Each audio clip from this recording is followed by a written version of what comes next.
Hi everyone. इस video में मैं आपके साथ जेई एडवांस 2020 के मैथमेटिक्स पेपर 1 के सिंगल करेक्ट क्वेश्चंस करूंगा।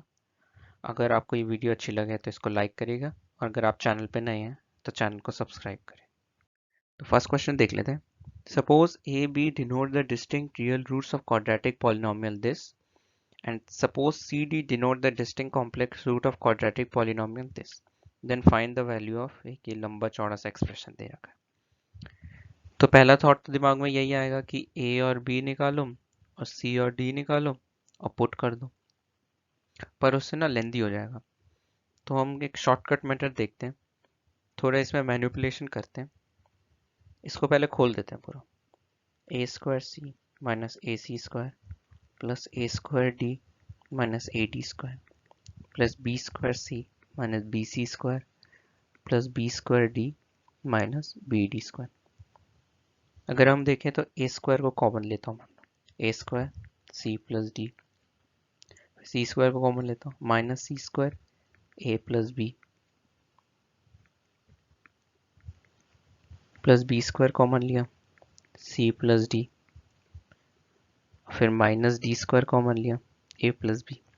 तो ये सम ऑफ रूट्स के फॉर्म में आ गया और हमें सम ऑफ रूट्स तो पता ही है, A plus B is equal to -20 और C plus D is equal to 20। तो इसे लिख लेते हैं। तो 20 A square plus B square plus C square plus D square आ जाएगा। अब इसके बाद इसे सम ऑफ रूट्स और प्रोडक्ट ऑफ रूट्स में कर सकते हैं। हमें पता है A square plus B square is equal to A plus B whole square minus 2ab। और यहाँ पे हमें ये भी पता है ए बी जो है हमारा -20 है और सी डी जो है वो 20 है। तो इसे लिख लेते हैं 20 square -20 square in fact minus of 2 times -20 plus 20 square minus 2 times of 20। इसे जब सॉल्व करेंगे तो 20 इंटू ये ऐड हो जाएगा 800 और ये तो कट जाएगा, दैट इज 16,000। डी हो जाएगा आंसर। इजी सवाल था एडवांस के लेवल में देखे तो। सेकंड क्वेश्चन देख लेते हैं। If the function f r2r is defined as fx is equal to mod x minus sin x, then which of the following statements is true? उसके नेचर पे पूछ रखा है, f के नेचर पे कि 1 है या नहीं है, ऑन टू है या नहीं है। तो हमें पता है ऑन टू प्रूव करने के लिए हमें ये करना होता है कि कोडोमेन और रेंज सेम सेट होना चाहिए। और 1 के लिए हमें ये देखना होता है कि एफ एक्स जो है या तो प्योरली इंक्रीजिंग है या प्योरली डिक्रीजिंग है। तो पहले ऑन टू के लिए देख लेते हैं। एफ ऑफ माइनस इन्फिनिटी अगर चेक करें तो ये infinity minus infinity time some constant value होगी। साइन तो -1 से 1 के बीच में अपना चलता है तो वो कोई कांस्टेंट वैल्यू देगा इन्फिनिटी में। तो ये हमारा माइनस इन्फिनिटी आ गया, टेंडिंग टू माइनस इन्फिनिटी। और एफ ऑफ इन्फिनिटी देखेंगे तो इन्फिनिटी इन्फिनिटी माइनस ये समथिंग, तो इन्फिनिटी। तो हमारी जो रेंज है वो तो माइनस इन्फिनिटी से इन्फिनिटी की होगी, तो रियल है। तो हमारा फंक्शन जो है ऑन टू होगा। अब 1 का चेक कर लेते हैं। तो उसके लिए एफ एक्स को डिफाइन करते हैं। F of X equal to X smaller than equal to 0 X greater than equal to 0 में यहाँ पे लिखेंगे तो क्या आएगा -x² plus x sine x. और यहाँ पे लिखेंगे तो क्या आएगा x² minus x sine x. अब एफ डैश एक्स निकाल लेते हैं। x smaller than equal to 0 x greater than equal to 0 minus 2x plus x sin x, sorry x cos x plus sin x। और यहाँ पे होगा 2x minus x cos x minus sin x।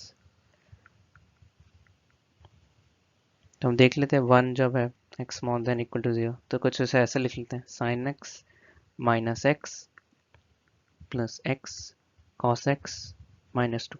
ये हमेशा negative है, ये भी negative है इस केस में, और ये भी, ये पॉजिटिव होगा क्योंकि x स्मॉलर देन 0 है तो साइन x x से बड़ा होगा, तो ये पूरी क्वांटिटी ऑलवेज ग्रेटर देन 0 है।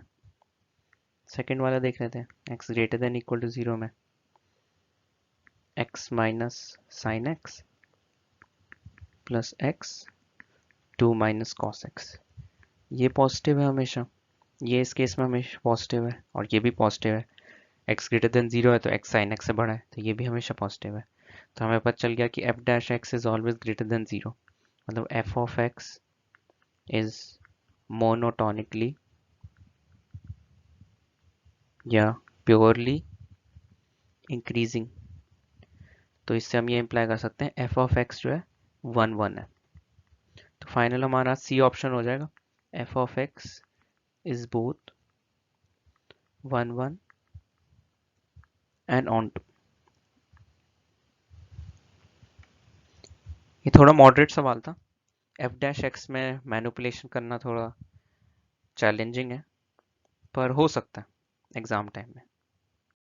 थर्ड क्वेश्चन देख लेते हैं। Let the functions f r2r and g r2r be defined as this. Then the area of the region in the first quadrant bound by the curves y is equal to fx and y is equal to gx and x is equal to 0 is what? तो पहले curve बना लेते हैं, fx देख लेते हैं पहले। fx में है क्या है, जब x स्मॉलर देन 1 है तो ये तो ex minus 1 minus ex minus 1 हो जाएगा, तो 0 हो जाएगा। तो 1 तक तो fx 0 है, और फिर उसके बाद कुछ ऐसे ग्राफ होगा, जो भी होगा। gx देख लेते हैं हम, gx क्या है, gx को x इज इक्वल टू 0 पे देख लेते हैं, तो 1/2 1/e प्लस e होगा, तो सम पॉजिटिव वैल्यू यहाँ से शुरू होगा, और फिर उसके बाद ऐसे कहीं कट करके आगे जाएगा। तो हमें बेसिकली क्या निकालना है, बेसिकली हमें x is equal to 0, gx और fx का एरिया निकालना है, तो ये एरिया निकालना है बेसिकली। तो ये पॉइंट निकाल लेते हैं। ये पॉइंट कैसे निकलेगा, fx is equal to gx कर देंगे, तो ex minus 1 minus e 1 minus x is equal to 1/2 ex minus 1 minus e 1 minus x by 2, तो ex minus 1/2 is equal to e, यहाँ पे लास्ट होगा sorry, 1 minus x 3e1 minus x by 2, जिससे क्या आ गया ex by e is equal to 3 by ex। तो इससे हमारी वैल्यू हो जाएगी x is equal to 1 plus 1/2 ln 3।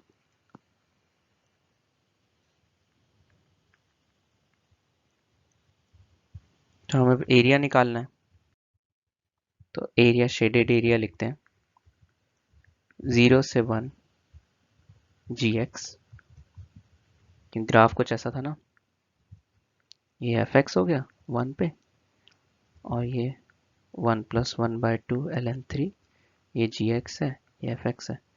तो पहले gx का ये एरिया निकाल दिया, प्लस अपर gx minus lower fx dx 1 से 1 प्लस 1/2 ln 3 तक। तो बस फंक्शंस की वैल्यू डालनी है और सॉल्व करना है हमें, इंटीग्रल डाल देते हैं, 1/2 ex minus 1 plus e1 minus x dx plus integral 1 से 1 plus 1/2 ln 3 ex minus 1 plus e1 minus x by 2 minus ex minus 1 minus e1 minus x by, ऐसे इतना ही था, dx निकाल लेते हैं, 1/2 ex माइनस 1 0 से 1 plus 1/2 e1 minus x bye minus 1 0 से 1 plus यहाँ पे ex माइनस 1 का माइनस 1/2 ex माइनस 1 1 से 1 प्लस 1/2 ln 3, और दूसरा है 1/2 प्लस 1, प्लस 3/2 ई 1 माइनस एक्स बाय माइनस 1, 1 से 1 प्लस 1/2 ln 3। तो देख लेते हैं 1/2 1 डालेंगे तो e के पास 0 1 माइनस 1/e प्लस 1/2, ये माइनस को बाहर ही ले आते हैं, e0 1 minus e minus 1/2 e 1/2 ln 3 minus 1 plus 3/2 minus लेते हैं minus 3/2 e minus 1/2 ln 3 minus 1। तो इसको अगर हम सॉल्व कर लें तो ये दोनों तो कट गए, तो हमारा क्या आ जाएगा 1/2 e माइनस ई इनवर्स प्लस यहाँ पे सॉल्व करेंगे तो 2 माइनस √3 आ जाएगा। ये हमारा आंसर होगा। थोड़ा डिफिकल्ट सवाल है, पर अगर इंटीग्रेशन ढंग से आती है तो हो सकता है। फोर्थ क्वेश्चन देख लेते हैं। Let a, b and lambda be positive real numbers. Suppose p is an endpoint of the latest rectum of the parabola y square is equal to 4 lambda x. तो p के coordinate लिख लेते हैं lambda comma 2 lambda. हमें पता है latus rectum का end point a comma plus minus 2a होता है, तो एक ले लिया हमने। And suppose the ellipse x square by a square plus y square by b square is equal to 1 passes through the point p। तो ये भी लिख लेते हैं lambda square by a square plus 4 lambda square by b square is equal to 1। आगे क्या बोला है, if the tangents of the parabola and the ellipse at the point P are perpendicular to each other, then the eccentricity of the ellipse is। तो दोनों पे tangents लिख लेते हैं। तो tangent to parabola पहले लिखते हैं, तो क्या आएगा 2 lambda y is equal to 2 lambda x plus lambda, cut गया y is equal to x plus lambda आ गया। इसका ऐसे ही लिखते हैं t is equal to 0 form है ये। वैसे ही एलिप्स पे भी लिख लेते हैं। एलिप्स पे हमारी क्या आएगी lambda x by a square plus 2 lambda y by b square is equal to 1।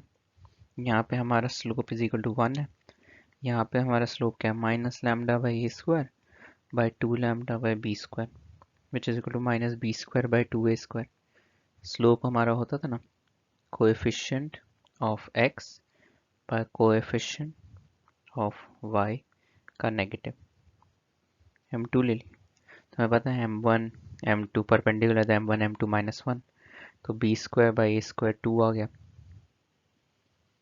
तो क्या लिख सकते हैं हम eccentricity is equal to under root 1 minus a square by b square, eccentricity is equal to 1 by root. तो ये Fairlie easy का question था, आराम से हो सकता है। फिफ्थ क्वेश्चन लिख लेते हैं। Let C1 and C2 be two biased coins such that probability of getting head in C1 in single toss is 2/3 and 1/3। तो C1 में अगर हेड आए तो इसकी प्रोबेबिलिटी 2/3 है, और C2 पे हेड आए तो इसकी प्रोबेबिलिटी 1/3 है। Suppose alpha is the number of heads that appear when C1 is tossed twice and beta is number of heads that appear when C2 is tossed twice। तो alpha और beta हमारे या तो 0 होगा या 1 होगा या 2 होगा। आगे क्या बोला है, then the probability that the roots of quadratic polynomial x square minus alpha x plus beta are roots of this are real and equal। इसकी सिचुएशन पता है हमें d इज इक्वल टू 0 होना चाहिए, तो b square is equal to 4ac होगा। तो क्या है alpha square is equal to 4 beta. अब देख लेते हैं सिचुएशन, अल्फा अगर 0 है तो बीटा 0 है, अल्फा 1 है तो बीटा तो नॉट पॉसिबल है, और अल्फा अगर 2 है तो बीटा हमारा 1 हो जाएगा। तो पहली प्रोबेबिलिटी हो गई alpha equal to 0 beta equal to 0। C1 में बोथ टाइम्स टेल, और C2 में भी बोथ टाइम्स टेल। तो क्या हो जाएगी 1/3 स्क्वायर, दोनों बार टेल आना है, और फिर C2 में दोनों बार टेल आना है 2/3² दैट इज इक्वल टू 4/81। और दूसरी प्रोबेबिलिटी क्या हो जाएगी, अल्फा इक्वल टू 2 और बीटा इज इक्वल टू 1। तो C1 में बोथ टाइम्स हेड और C2 में 1 हेड प्लस 1 टेल। तो क्या हो जाएगा इसमें, तो इसमें हो जाएगा दोनों बार हेड आना है तो 2/3 का स्क्वायर हो जाएगा। और दूसरे में C2 में एक हेड एक टेल, और उसे हम 2 से वो भी अरेंज भी कर सकते हैं। तो ये वाली प्रोबेबिलिटी कितनी आ गई, 4/9 इंटू 4/9, ये 16/81। तो टोटल प्रोबेबिलिटी